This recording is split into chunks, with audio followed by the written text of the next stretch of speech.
Le presentamos A Través de la Biblia. Continuamos nuestro estudio en el Evangelio según San Juan y llegamos hoy al capítulo 17. Pero antes de entrar de lleno en el estudio del capítulo 17, quisiera decir una palabra adicional con respecto al capítulo 16 que terminamos en nuestro programa anterior.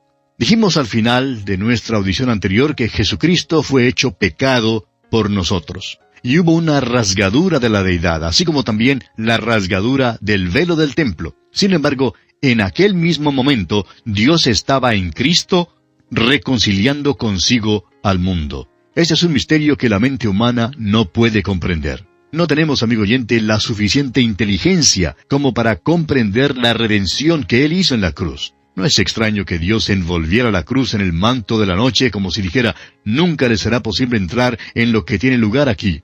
Creemos que por todas las edades sin fin de la eternidad, usted y yo, amigo oyente, estaremos continuamente comprendiendo algo nuevo y maravilloso en cuanto a la muerte del Señor Jesús por nosotros. Y esto hará que lleguemos a su presencia y nos arrodillemos de nuevo delante de Él. Luego note usted que menciona en el versículo 33, la paz. Termina con la paz. El Hijo de Dios, amigo oyente, puede conocer la paz en esta vida porque la paz se halla en Cristo. Y no en otro lugar. Usted no hallará la paz en una iglesia. No encontrará la paz en el servicio cristiano. La paz, amigo oyente, se encuentra únicamente en la persona de Cristo Jesús. Luego el Señor advierte, en el mundo tendréis aflicción. Nuestro Señor lo expresó claramente. No hay paz en el mundo sino dificultades. Cristo tenía razón, ¿verdad? Pero Él ha vencido al mundo, y la victoria de Él es nuestra victoria. Oímos hablar tanto hoy en día acerca de la vida victoriosa. El único que siempre, en todo momento, vivió una vida verdadera y completamente victoriosa fue el Señor Jesucristo. A usted y a mí, amigo oyente, nos es prácticamente imposible vivirla. Podemos dejar que Él la viva en nosotros.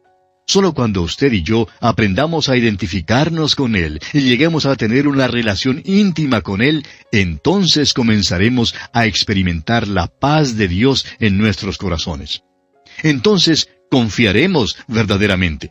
Hay dificultad en el mundo, pero en nuestras vidas habrá gozo, paz y gozo. ¿Y cuán importantes son? Estas cosas, dice el Señor, os he hablado para que en mí tengáis paz. En el mundo tendréis aflicción, pero confiad, yo he vencido al mundo. Y con esta nota de victoria, dejamos el capítulo 16 de San Juan y entramos ahora sí al capítulo 17. Ahora este capítulo 17 comienza con las palabras, estas cosas habló Jesús. ¿Cuáles son estas cosas? Bueno, las cosas que hemos leído ya en los capítulos 13, 14, 15 y 16. Él deja ahora de hablar a los discípulos y habla al Padre. Ahora es verdad que aunque habla al Padre en este capítulo 17, le habla para beneficio de los discípulos y para el beneficio nuestro hoy en día. Él es nuestro gran intercesor y nos preguntamos en cuanto a lo que Él ora. Pues bien, aquí tenemos la oración del Señor, la oración que Él ora al Padre. La oración que encontramos allá en el Sermón del Monte es la oración que Jesús enseñó a los discípulos para que ellos oraran. Cuando Jesús comienza con las palabras Padre nuestro, el pronombre nuestro incluye a todos los creyentes. Jesús llama a Dios Padre de un modo diferente. Después de su resurrección, dijo a María allá en Juan 20:17, aún no he subido a mi Padre, mas ve a mis hermanos y diles, subo a mi Padre y a vuestro Padre, a mi Dios y a vuestro Dios. En otras palabras, todavía no he subido al Padre tuyo por el renacimiento, y a mi Padre, es decir, mío, a causa de mi posición en la Trinidad. Jesús tampoco pediría, perdónanos nuestras deudas, es decir, nuestros pecados, porque Él nunca pecó, y por tanto no podía orar esta oración para sí mismo. De igual manera, ni a usted ni a mí nos es posible orar esta oración que se encuentra aquí en este capítulo 17 de Juan. Esta es la oración de Él.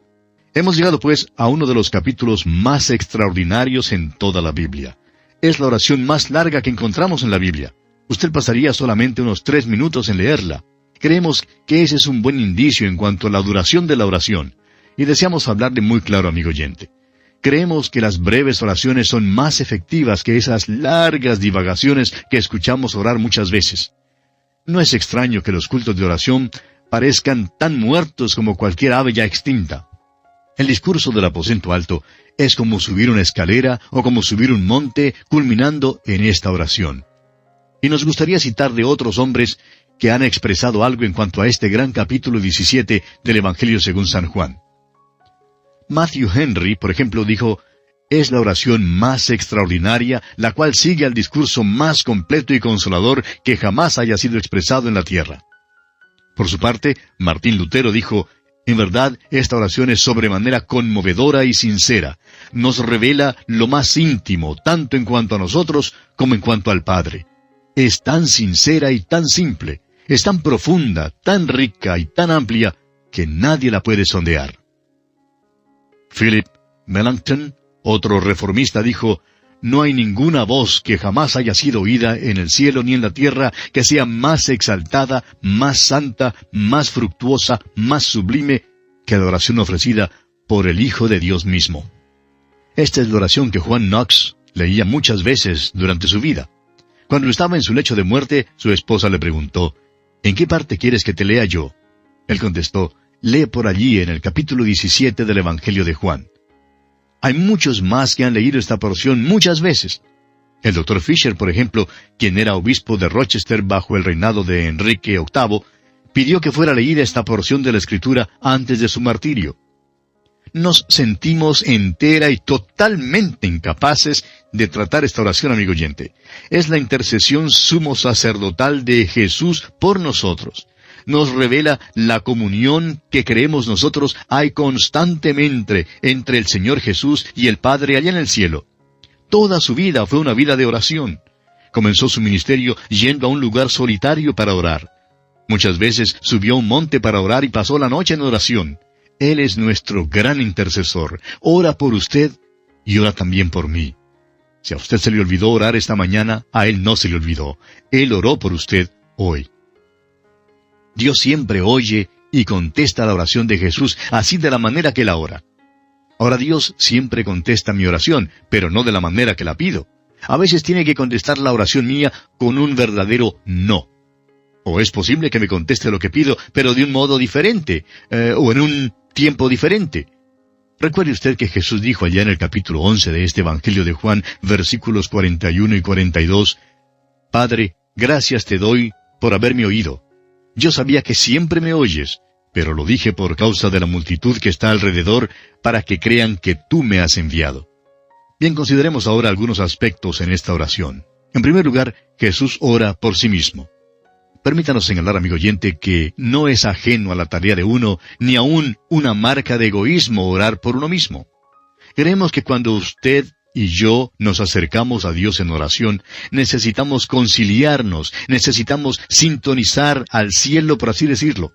Cada instrumento tiene que ser afinado antes de que se toque, y antes de que usted y yo, amigo oyente, comencemos a orar por otros, necesitamos orar por nosotros mismos. Eso no es egoísmo, es esencial. Leamos pues el primer versículo de este capítulo 17 del Evangelio según San Juan. Estas cosas habló Jesús, y levantando los ojos al cielo dijo, Padre, la hora ha llegado, glorifica a tu Hijo, para que también tu Hijo te glorifique a ti. Y levantando los ojos al cielo, dice aquí. Ahora, nunca hemos discutido en cuanto a la postura del cuerpo, pero el Señor mismo oró cuando caminaba y levantó los ojos al cielo. Ahora, en el Salmo 25, versículo 1, leemos, A ti, oh Jehová, levantaré mi alma. En el Salmo 123, versículo 1, leemos, A ti alcé mis ojos, a ti que habitas en los cielos. Y en el Salmo 121, versículos 1 y 2, encontramos también estas palabras, Alzaré mis ojos a los montes. ¿De dónde vendrá mi socorro? Mi socorro viene de Jehová, que hizo los cielos y la tierra. Suponemos que hemos dicho 1000 veces, vamos a inclinar nuestras cabezas en oración. Pero creemos que sería más en conformidad con lo que es la oración en verdad, si levantáramos los ojos al cielo cuando oramos. Y creemos que cuando nuestro Señor elevó esta oración, caminaba con los ojos abiertos y levantó los ojos al cielo. Ahora es posible orar mientras uno camina o aún mientras uno maneja en una autopista. La oración de un creyente, amigo oyente, es la comunión con Dios de una manera informal. Esta oración fue elevada así, de esa manera. El Señor dijo luego, Padre, la hora ha llegado. La hora había sido determinada allá por la eternidad, antes de la fundación del mundo. Él es el Cordero que fue inmolado desde el principio del mundo, conforme lo encontramos en Apocalipsis 13, versículo 8. Usted recordará que cuando comenzó su ministerio público, su madre le dijo que no tenían vino en la boda de Caná de Galilea. Entonces él le dijo, ¿qué tienes conmigo, mujer? Aún no ha venido mi hora. ¿Lo recuerda? Allá en el capítulo 2 de este Evangelio de Juan, versículo 4. La hora que iba a venir era la hora en la cruz. Es la hora cuando Jesús pagó los pecados suyos y los míos. Es la hora cuando toda la creación de Dios vio manifestado el amor de Dios, cuando Jesús llevó los pecados suyos y los míos, sufriendo una muerte vicaria, una muerte sustitutiva y redentora, por usted y por mí, amigo oyente. Sin embargo, no terminó en la cruz, terminó en la resurrección. Luego el Señor dice, glorifica a tu Hijo, para que también tu Hijo te glorifique a ti. La muerte de Cristo demostrará que Dios no es el cruel matón del Antiguo Testamento que muchos tratan de decir que es, sino más bien un bondadoso Padre, el cual siempre es Padre, porque de tal manera amó el Padre al mundo, que dio a su Hijo unigénito, y aquel Hijo resucitará de los muertos y subirá al cielo. Le ha sido dado un nombre que es sobre todo nombre, y toda rodilla se doblará delante de él. Será glorificado. El fin principal de nuestra oración debe ser siempre glorificar a Dios. Opinamos que ninguna de nuestras oraciones son contestadas a menos que el fin de esa oración sea el de glorificar a Dios.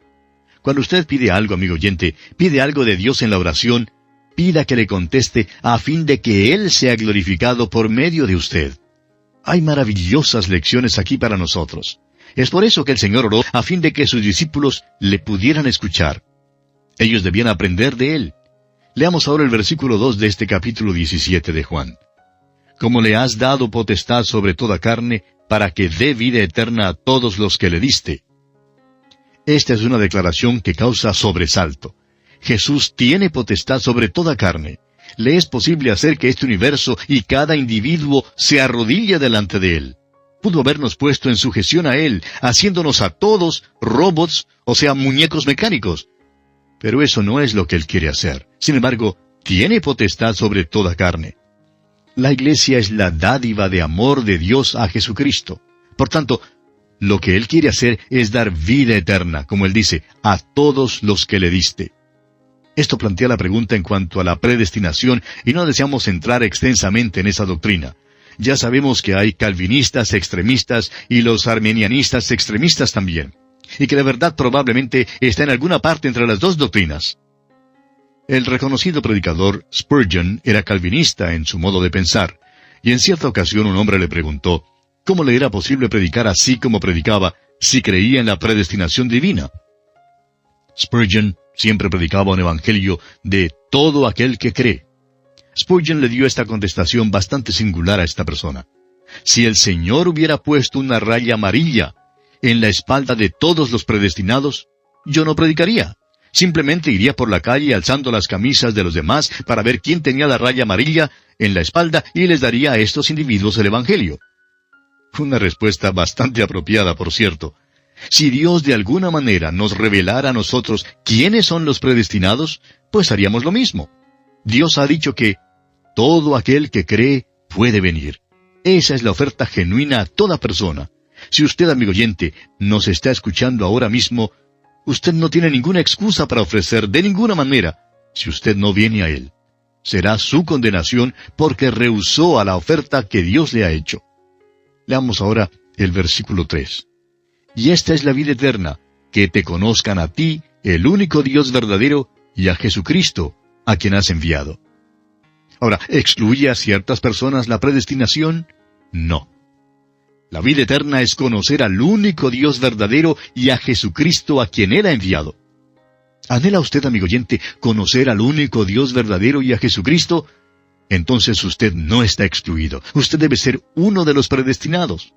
Él da vida eterna a aquellos que han escuchado el llamamiento y han respondido en sus corazones y han acudido a Cristo de su espontánea voluntad, de su libre albedrío.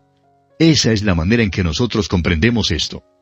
No es la cantidad de conocimiento que uno tenga, sino la clase de conocimiento lo que es importante.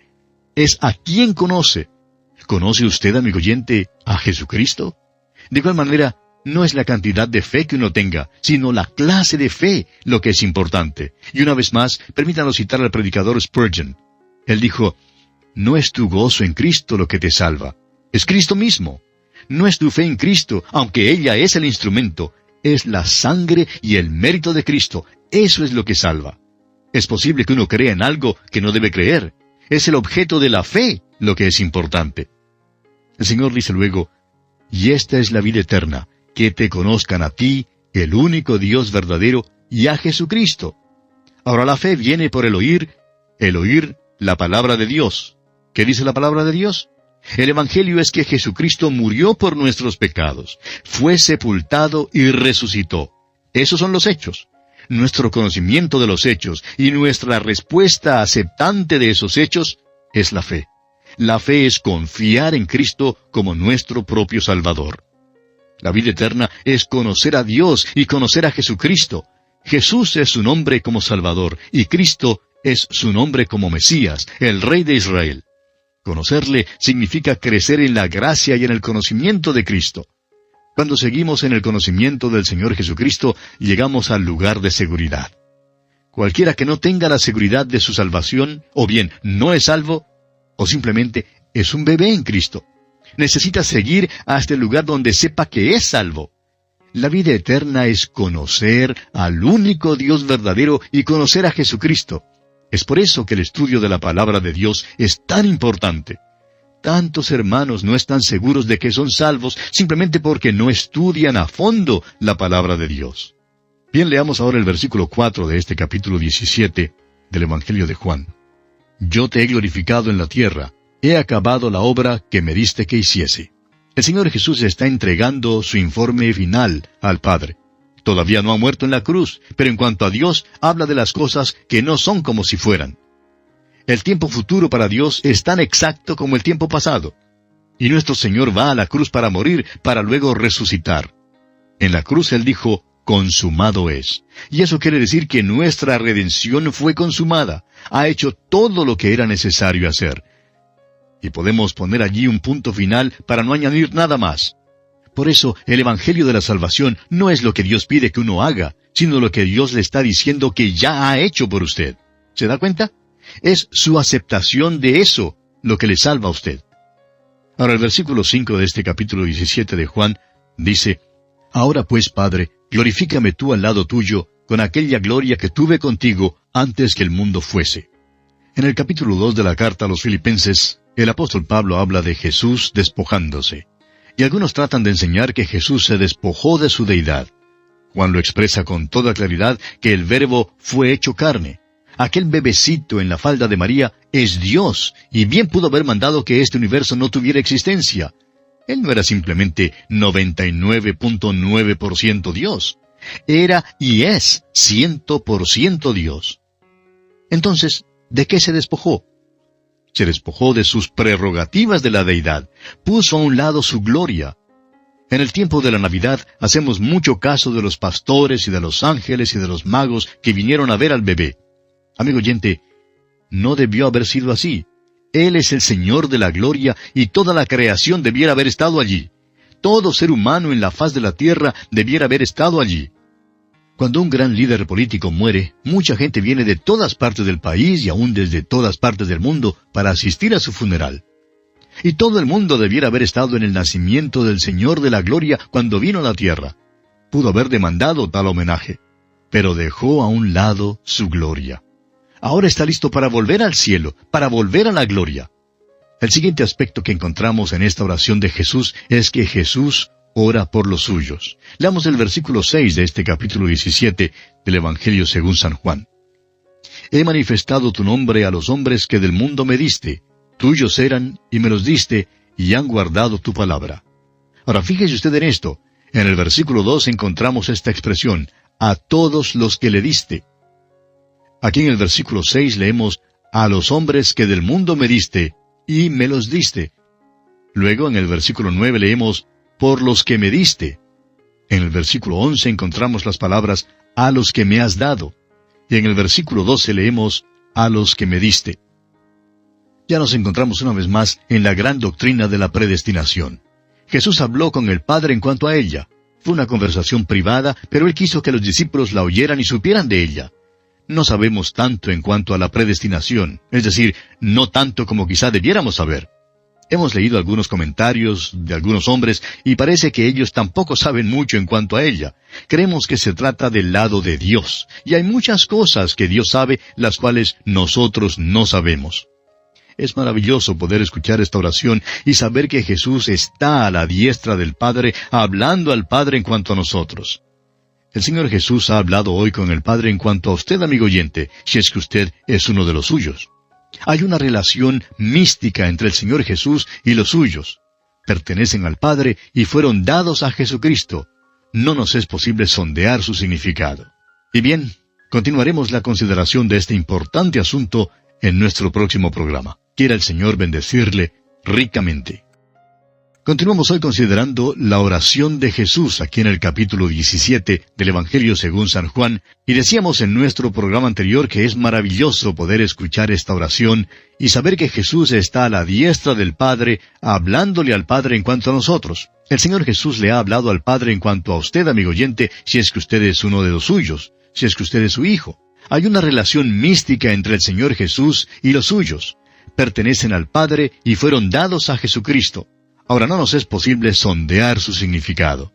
Continuemos entonces hoy con los versículos 7 y 8 de este capítulo 17 del Evangelio según San Juan.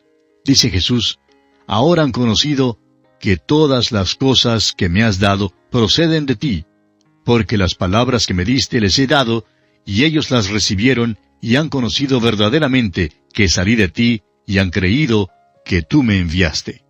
El Señor les había dado las palabras del Padre. Eso es muy importante. No les dio alguna propiedad, ni dinero, ni un automóvil, sino las palabras del Padre. Jesús testifica aquí que estos discípulos habían creído que Él procedió del Padre, que Él había salido del Padre. Ellos sabían quién era. No comprendían su propósito y ciertamente no comprendieron su muerte y resurrección, pero sí sabían que Él había salido de Dios y habían creído que Dios le había enviado. Ahora el versículo 9 dice, yo ruego por ellos, no ruego por el mundo, sino por los que me diste, porque tuyos son. Vamos a hacer una declaración sobrecogedora, la cual no es más sobrecogedora que la que Él hizo. Jesucristo no ora por el mundo hoy en día. Su ministerio de intercesión es por los suyos que están en el mundo.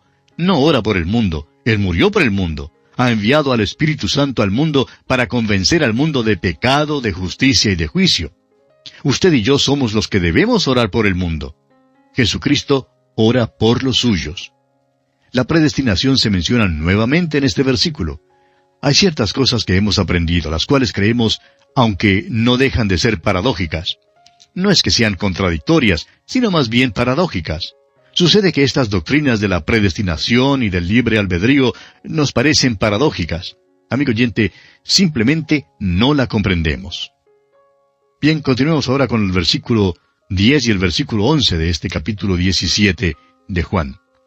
Y todo lo mío es tuyo, y lo tuyo mío, y he sido glorificado en ellos. Y ya no estoy en el mundo, mas estos están en el mundo, y yo voy a ti. Padre Santo, a los que me has dado, guárdalos en tu nombre, para que sean uno, así como nosotros. El único objeto de nuestra salvación es traer gloria a Jesucristo. Él ora por dos cosas maravillosas. Ora que seamos guardados. Usted, amigo oyente, si ha aceptado a Cristo Jesús como su Salvador personal, será guardado porque ha sido sellado por el Espíritu Santo y porque su Salvador está hoy orando por usted. Su petición es que seamos uno. Ora por la unidad de creyentes. No ora por un movimiento ecuménico ni por ninguna organización en masa. Ha habido mucha enseñanza errada en cuanto a esto. En primer lugar, ora al Padre que los suyos sean uno. No oró a nosotros ni a ninguna autoridad eclesiástica, y ora que seamos uno, así como nosotros, dice él, es decir, como el Padre y el Hijo son uno. Esa es una unidad orgánica que solo Dios puede lograr. El Espíritu Santo toma a todos los verdaderos creyentes y los bautiza en el cuerpo de Cristo, es decir, los identifica en el cuerpo de Cristo. La ignominia de todo eso es que aquí los creyentes quedamos o estamos algo divididos. Pero hay una sola iglesia verdadera y cada creyente en Cristo Jesús es miembro de esa iglesia. Es el cuerpo de Cristo. Continuemos leyendo ahora los versículos 12 al 14 de este capítulo 17 del Evangelio según San Juan. Cuando estaba con ellos en el mundo, yo los guardaba en tu nombre. A los que me diste, yo los guardé, y ninguno de ellos se perdió, sino el hijo de perdición, para que la Escritura se cumpliese. Pero ahora voy a ti, y hablo esto en el mundo, para que tengan mi gozo cumplido en sí mismos. Yo les he dado tu palabra, y el mundo los aborreció, porque no son del mundo, como tampoco yo soy del mundo. La palabra de Dios causa problemas en el mundo hoy en día. La Biblia es el libro más revolucionario en el mundo. Es revolucionario enseñar que no se puede salvarse a sí mismo. Solo Cristo le puede salvar. Y no se puede mejorar este mundo. Solo Jesús puede hacer eso. Eso es revolucionario y el mundo no quiere oírlo. Prefiere más bien sembrar unas pocas matas y tratar de acabar con la corrupción. El problema, amigo oyente, es que la corrupción se encuentra en el mismo corazón del hombre. Leamos ahora el versículo 15 de este capítulo 17 de San Juan. No ruego que los quites del mundo, sino que los guardes del mal. Esta última parte de este versículo debiera leerse así, sino que los guardes del maligno. Prestamos mucha atención al regreso del Señor y muchos creemos que será pronto. Nuevamente es asombroso notar que Él no ora que seamos quitados del mundo. Dios recibe gloria al guardarle a usted y a mí, amigo oyente, en el mundo hoy en día. Creemos que el arrebatamiento es maravilloso, y lo es. Pensamos en la gloria de Dios en el arrebatamiento, y eso es verdad. Pero vamos a comprender una cosa. Dios recibe gloria al guardarle a usted y a mí en este mundo. Si usted me conociera como Él me conoce, sabría entonces que es un milagro que Dios me guarde en este mundo. En el versículo 17 del capítulo 22 de Apocalipsis, leemos que el Espíritu y la novia dicen, ven. El Espíritu Santo está cansado de este mundo. Está entristecido. Él dice, ven. Estamos cansados, y nosotros que somos la novia de Cristo decimos, ven. Pero Jesús no ora que seamos quitados del mundo, sino que seamos guardados del maligno, es decir, de Satanás. No quisiéramos estar aquí ni por un momento, si no fuera porque nuestro Señor nos está guardando del maligno. ¿No sería maravilloso, amigo oyente, si pudiéramos aprender en verdad esta lección? Lloramos y nos quejamos porque las cosas aquí son difíciles para nosotros. Y claro que lo son. Él dijo que tendríamos aflicción. Pero también dijo, confiad, yo he vencido al mundo. Amigo oyente, permítanos decirle que cada 24 horas hay una gran reunión de aleluya en el cielo y los ángeles exclaman, ¿no es maravilloso que estos creyentes todavía estén en el mundo? Sería tan fácil quitarles del mundo, pero es un verdadero milagro que Dios les guarde en el mundo. Si pudiéramos aprender esto, amigo oyente, estaríamos capacitados para sufrir los problemas y las tensiones y las dificultades y las tentaciones. El Señor Jesús ha orado que seamos guardados en el mundo y que seamos protegidos del maligno. Continuemos ahora con los versículos 16 y 17 de este capítulo 17 de Juan. No son del mundo, como tampoco yo soy del mundo. Santifícalos en tu verdad. Tu palabra es verdad. Santificar significa poner aparte, es decir, apartar. El creyente no es del mundo, es apartado por la palabra de Dios. A ningún hombre le es posible apartarle a usted para Dios. Solo la palabra de Dios puede hacer eso. Hay poder en esta palabra y todavía es el milagro de Dios en este mundo. Leamos los versículos 18 y 19 ahora. Como tú me enviaste al mundo, así yo los he enviado al mundo. Y por ellos yo me santifico a mí mismo, para que también ellos sean santificados en la verdad. Hemos sido enviados al mundo, amigo oyente, para dar testimonio. Él se pone aparte para identificarse con nosotros y nosotros debemos ser identificados con Él en este mundo. Y pasamos ahora a considerar el tercer aspecto en la oración de Jesús. Y es, Jesús ora por su iglesia. Leamos los versículos 20 y 21 de este capítulo 17 de Juan. Mas no ruego solamente por estos, sino también por los que han de creer en mí por la palabra de ellos, para que todos sean uno, como tú, oh Padre, en mí, y yo en ti, que también ellos sean uno en nosotros, para que el mundo crea que tú me enviaste. Esta oración ha sido contestada. La iglesia es una unidad orgánica. Son uno en Cristo porque la iglesia es un cuerpo, y el momento en que cualquier pecador confía en Cristo, ese pecador pasa a formar parte del cuerpo de Cristo. Si los creyentes manifestaran esa unión al mundo, entonces el mundo quedaría más convencido.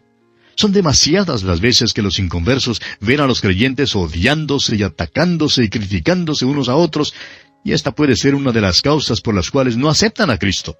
Continuemos con los versículos 22 y 23 de este capítulo 17 de Juan. La gloria que me diste, yo les he dado, para que sean uno, así como nosotros somos uno. Yo en ellos, y tú en mí, para que sean perfectos en unidad, para que el mundo conozca que tú me enviaste, y que los has amado a ellos, como también a mí me has amado. Yo en ellos, y tú en mí. ¡Cuán maravilloso! Nunca lo comprenderemos, amigo oyente.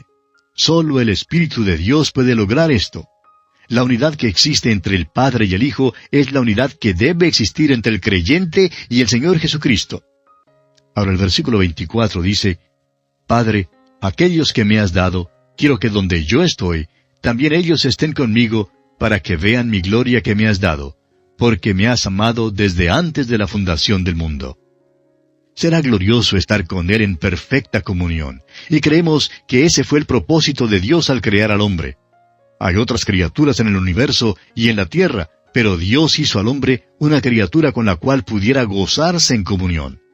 El cielo va a ser maravilloso, amigo oyente, y será importante que todas sus ovejas estén allí con Él. Cada uno tendrá una contribución que hacer.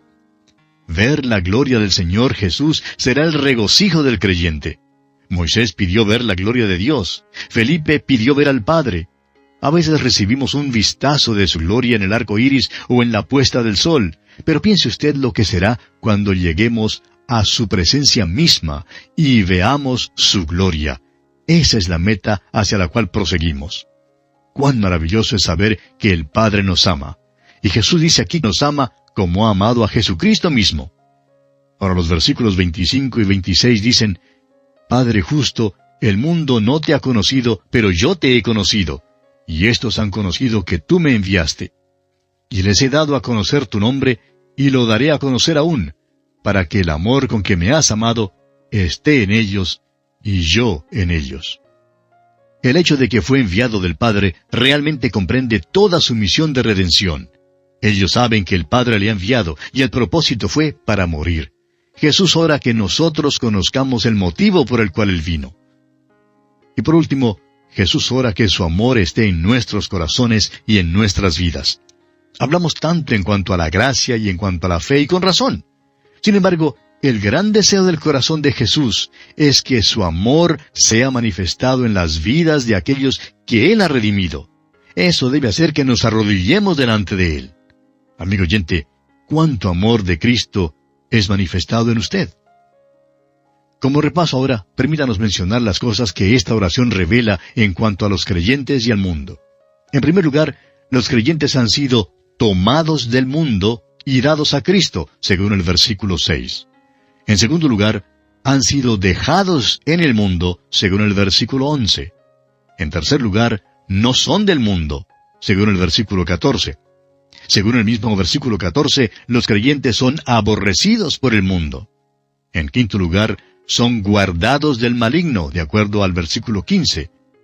En sexto lugar, el creyente es enviado al mundo, según lo vemos en el versículo 18.